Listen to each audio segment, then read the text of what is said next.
নমস্কাৰ এই মুহূৰ্তত আহি পৰিছে সন্ধিয়াৰ কেইবাটাও গুৰুত্বপূৰ্ণ খবৰ আৰু এনে ধৰণৰ খবৰসমূহ নিতৌ চাবৰ কাৰণে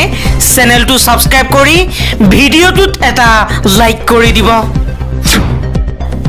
এই মুহূৰ্তত জনাই আছো এটা গুৰুত্বপূৰ্ণ খবৰ অসমৰ সংখ্যালঘু মুছলমান লোকক হাৰাশাস্তি কৰিছে বৰ্তমানৰ চৰকাৰে হিমন্ত বিশ্ব শৰ্মাৰ চৰকাৰে সংখ্যালঘু মুছলমান লোকক টাৰ্গেট কৰি বাৰম্বাৰ ডি বুটাৰ সজাই বাংলাদেশী কৰাৰ চেষ্টা কৰিছে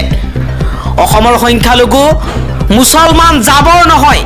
বাংলাদেশীৰ নামত ডাষ্টবিনত দলিয়াই দিছে মুছলমানক ইমান নিৰ্দয়ী কেনেকৈ হ'ব পাৰে অসম চৰকাৰ বাংলাদেশী বিতৰণৰ নামত অসমৰ মুছলমানৰ ক্ষতি কৰিলে সহজভাৱে নুলুৱাৰ হুংকাৰ আমচুৰ বাংলাদেশলৈ পঠিয়াই দিয়া দুই বৃদ্ধাৰ হৈতে অসম আৰক্ষীৰ ভয়ংকৰ ঘটনা পোহৰলৈ আনিছে আমচুৱে যোৱা 24 মে 2025 তাৰিখে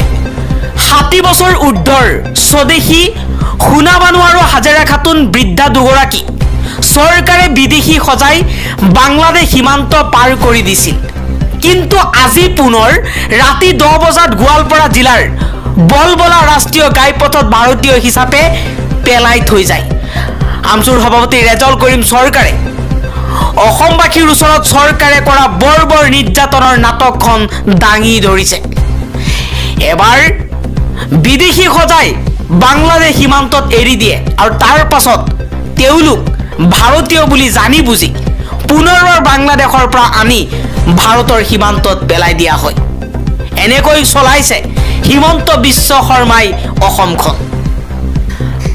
অসম চৰকাৰে বাংলাদেশীৰ নামত ভাৰতীয় নাগৰিকক কৰি থকা অত্যাচাৰ বন্ধ কৰি আৰক্ষীয়ে উঠাই লৈ যোৱা মানুহখিনিক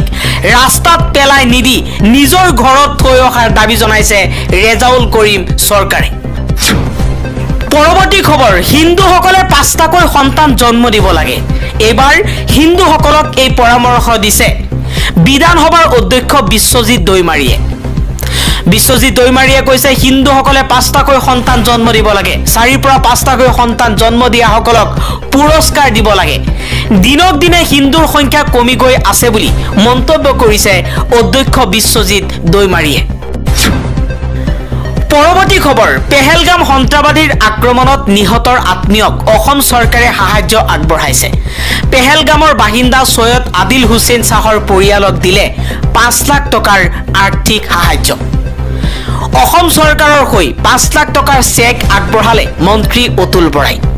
সন্ত্ৰাসবাদীৰ আক্ৰমণত নিহত হৈছিল 26 জনকৈ পৰ্যটক আৰু 26 জনকৈ পৰ্যটকক 5 লাখকৈ টকা দিয়াৰ সিদ্ধান্ত গ্ৰহণ কৰিছে অসম চৰকাৰে পৰৱৰ্তী খবৰ ক'ত গ'ল বিজেপিৰ বানমুক্ত অসমৰ প্ৰতিশ্ৰুতি সংবাদ মেলত এইবাৰ বিজেপিৰ বিৰুদ্ধে সৰব হৈ পৰিছে জাতীয় যুৱ বাহিনী ৰাজ্যৰ শেহতীয়া বান পৰিস্থিতি আৰু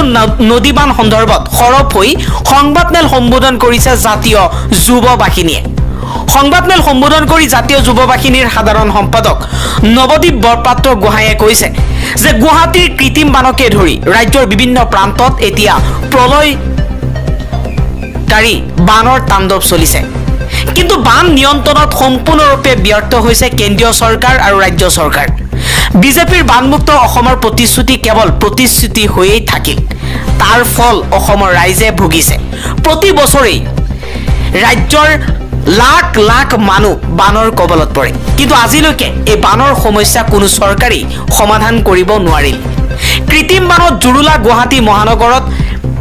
মৃতদেহ কলগছৰ ভূৰ সাজি পাৰ কৰিবলগীয়া পৰিস্থিতিৰ সৃষ্টি হৈছে স্মাৰ্ট চিটিৰ নামত প্ৰচণ্ড প্ৰশাসন কৰি গুৱাহাটীবাসীক জমৰ যন্ত্ৰণা দিছে ৰাজ্য চৰকাৰে বিজ্ঞানসন্মত পৰিকল্পনাবিহীন নিৰ্মাণ কাৰ্যই গুৱাহাটীবাসীক এতিয়া জমৰ যন্ত্ৰণা দিছে বিজেপি চৰকাৰৰ বানমুক্ত অসমৰ প্ৰতিশ্ৰুতি সোঁৱৰাই দি নৱদীপ বৰপাত্ৰ গোহাঁয়ে কৈছে যে 2016 চনৰ ভিজন ডকুমেণ্টত বানমুক্ত অসমৰ প্ৰতিশ্ৰুতি প্ৰদান কৰিছিল 2021 চনৰ ভিজন ডকুমেণ্টটো সেই একেই পৰিকল্পনাৰ কথা উল্লেখ কৰিছিল বিজেপিয়ে 2016 পৰা 2025 লৈকে সুদীৰ্ঘ 10টা বছৰত সেই প্ৰতিশ্ৰুতি কেৱল প্ৰতিশ্ৰুতি হৈয়ে থাকিল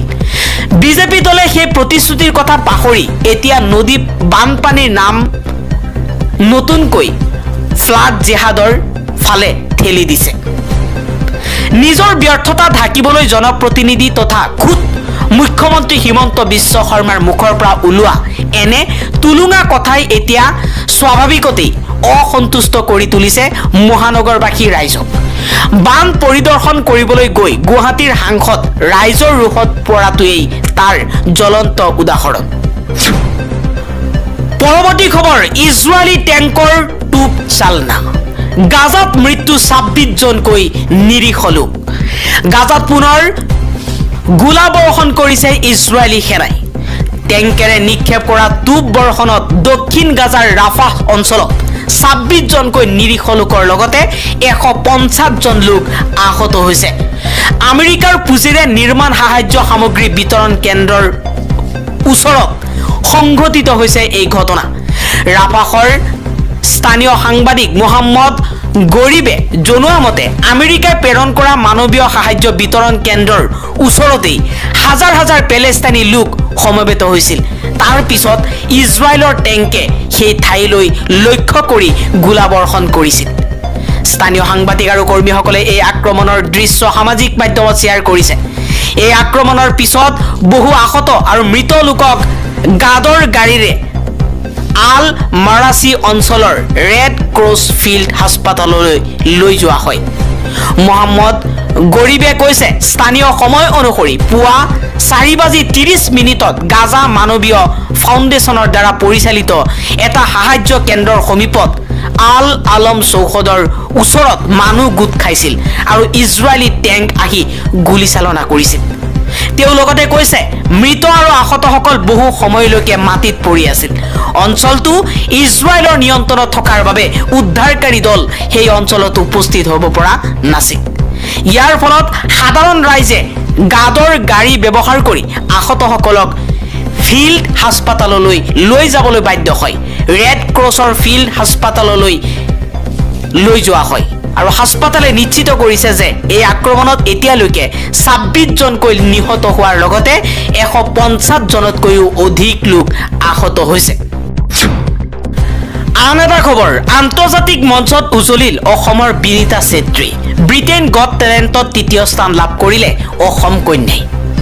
অসমৰ কাৰ্বি আংলং জিলাৰ 9 বছৰীয়া বিনীতা চেত্ৰীয়ে ব্ৰিটেইনত 2025ৰ গ্ৰেণ্ড ফিনালেত 3য় স্থান দখল কৰি ইতিহাস ৰচনা কৰিছে। উত্তৰ পূব ভাৰতৰ পৰা বিশ্ব মঞ্চত এনে কৃতিত্ব অৰ্জন কৰা প্ৰথমগৰাকী প্ৰতিযোগী হিচাপে বিনীতা পৰিগণিত হৈছে। অসমৰ বোকাজানৰ 4ৰ্থ শ্ৰেণীৰ ছাত্ৰী বিনীতাই নৃত্য আৰু যুদ্ধ কলাৰ অনন্য মিশ্ৰণেৰে দৰ্শকক মোহিত কৰি টমি প্ৰফিট এণ্ড FJOR এৰ আই অৱ দ্য টাইগাৰত চূড়ান্ত প্ৰদৰ্শনৰ বাবে ট্ৰেণ্ডিং অবেশ্যন লাভ কৰে।